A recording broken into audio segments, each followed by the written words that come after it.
अगर आप 3 घंटे दे सकते हो तो आप 3 स्लॉट बनाओ।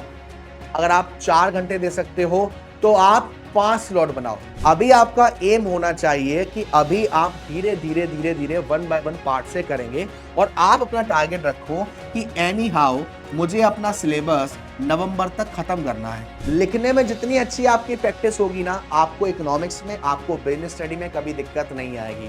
बुक्स अगर आपके पास है, थ्योरी के बुक्स आपके पास है, तो जो टॉपिक आपको लग रहा है इंपॉर्टेंट है उसे आप हाईलाइट करो। हेलो बच्चा गैंग, क्या हाल चाल? एक नंबर सर।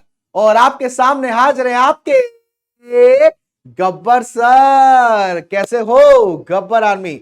उम्मीद है आप लोग सभी मस्त बेहतरीन सुपर और मक्खन मलाई होंगे जैसे कि आप हमेशा रहते हैं। तो बेटूस कैसन बा? मस्त बा, सुपर बा, बेहतरीन बा और मक्खन मलाई बा।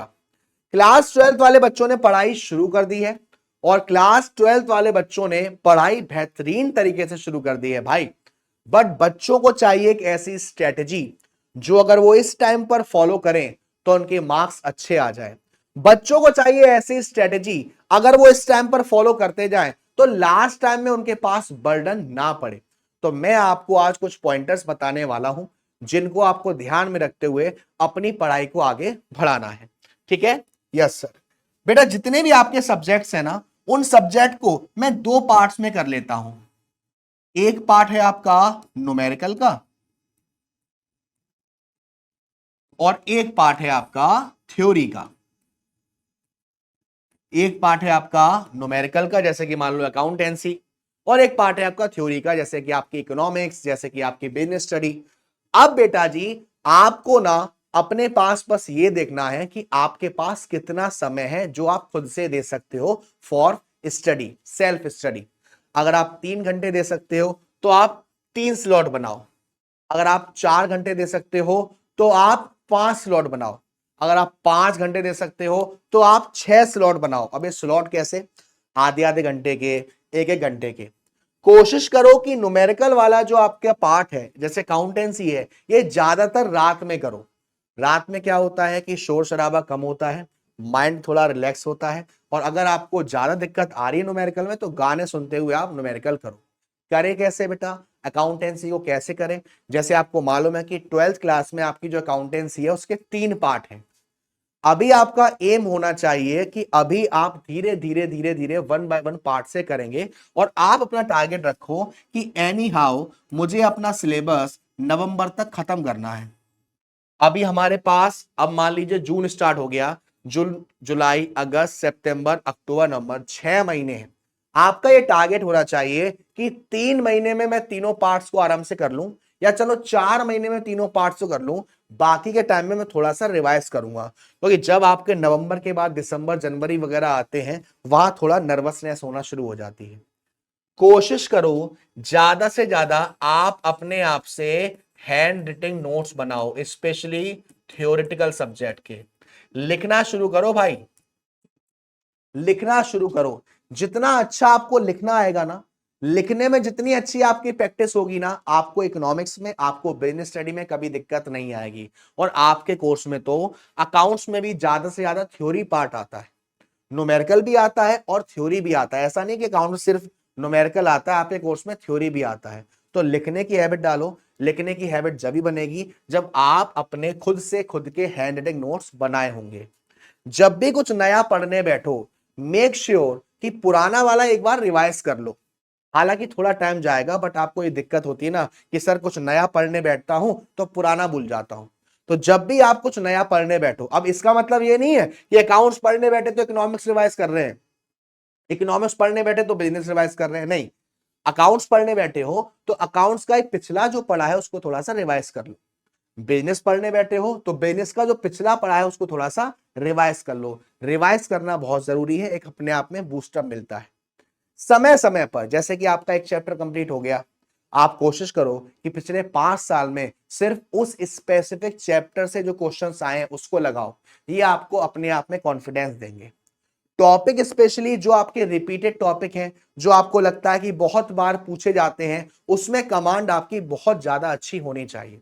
किसी भी एक टॉपिक पर आप ज्यादा क्वेश्चन ट्राई मत करो। एक टॉपिक पर 5 क्वेश्चन, 6 क्वेश्चन, हद से हद 7 क्वेश्चन आपके सफिशिएंट है।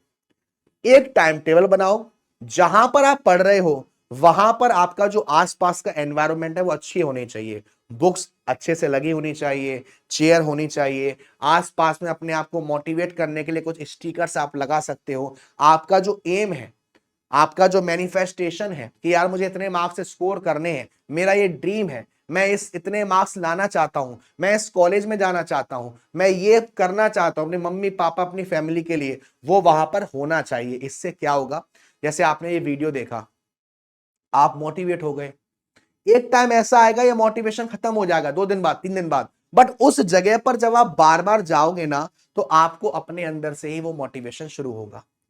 अभी से स्टार्ट करोगे बैकलॉग नहीं होगा, आपका सिलेबस समय पर होगा, आप अच्छे से स्कोर कर पाओगे।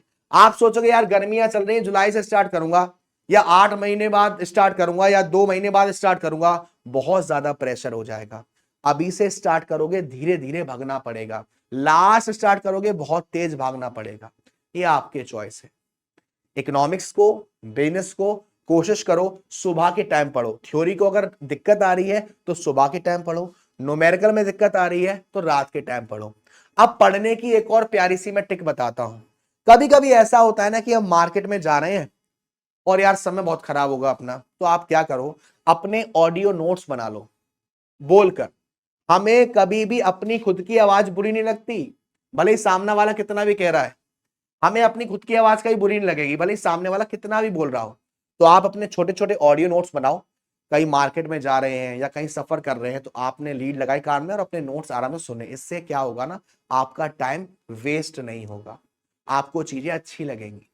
बुक्स अगर आपके पास है, थ्योरी के बुक्स आपके पास है, तो जो टॉपिक आपको लग रहा है इंपॉर्टेंट है उसे आप हाईलाइट कर दो। इसका मतलब ये नहीं पूरी बुक को रंग दो।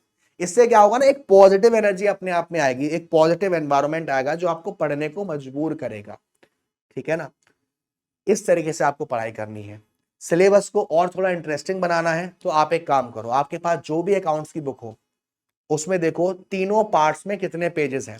सपोज आपने कहा 800 पेजेस हैं, आपको नवंबर तक खत्म करना है, 6 महीने, मान के चलते हैं 180 डेज। 800 को 180 डेज से डिवाइड किया, जितना आ रहा है इतने पेज डेली करने हैं अगर मुझे नवंबर तक सिलेबस खत्म करना है।